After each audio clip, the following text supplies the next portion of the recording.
of the church. Punta ako sa church. Maulan na panahon. And it's okay. I love Jesus. Gusto ko makipag-fellowship sa ibang group. Sorry, I'm gonna reject you and never expect me. Sad is so long, so hard.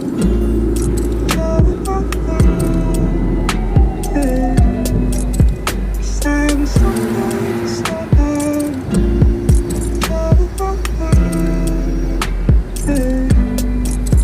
Sad is so long, so hard.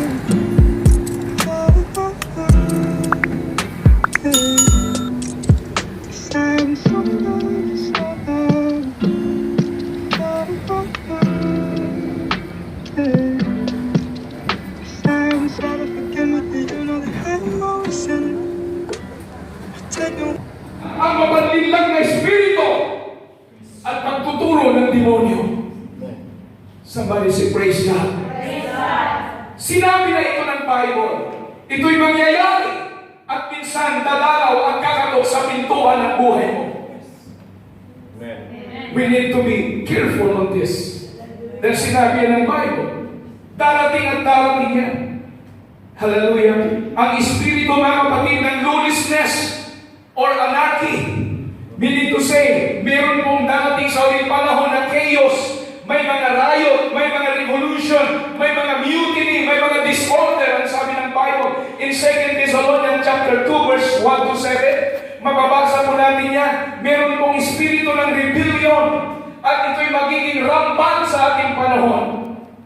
So, say amen? Amen. O, kailan lang mga kapatid? Tingnan nyo yung nangyari dito sa Hong Kong. Spiritual rebellion. Amen? Uuwi na lang kayo galing sa service, hindi nyo alam kung saan kayo dadaan. Yes, amen. Pinagsisira yung mga MTR, mga bus stop, mga railings along the road. That is the spirit of rebellion. Yes. Amen. Spirit of mutiny. Pagkakaisa, mga kapatid. The spirit of disorder. At yan ay rampant in the last days. Hindi lang dito sa Hong Kong yan nangyayari. Dahil yan ay sinabi na ng Bible na mangyayari at ating mararanasan sa huling panahon. Yes, amen. Somebody say amen. Amen. 2 Timothy 3:5, meron din espiritu ng hypocrisy. At ito po ay magiging prevalent, mga kapatid, ito ay magiging widespread. Magiging rampant sa huling panahon. Somebody say praise God. Praise God. Having form of godliness but denying the power thereof, from such turn away. Seducing, deceiving spirit will be rampant in the last days also. And that is religious demon will be out to promote false doctrines. Grabe ang nangyayari na sa atin ngayon, mga kapatid. Hindi lang yan. Ano pa na-encounter natin sa mundo ito? Spiritism. Hello? Cultism, false cults will rise in the last days. Sabi po ng 1 Timothy 4:1 and 2, bigyan mo ko ng slices. Now the Spirit speaketh expressly that in the latter time some shall depart from faith, giving heed to seducing spirit and doctrines of the devils. Ito na po yun.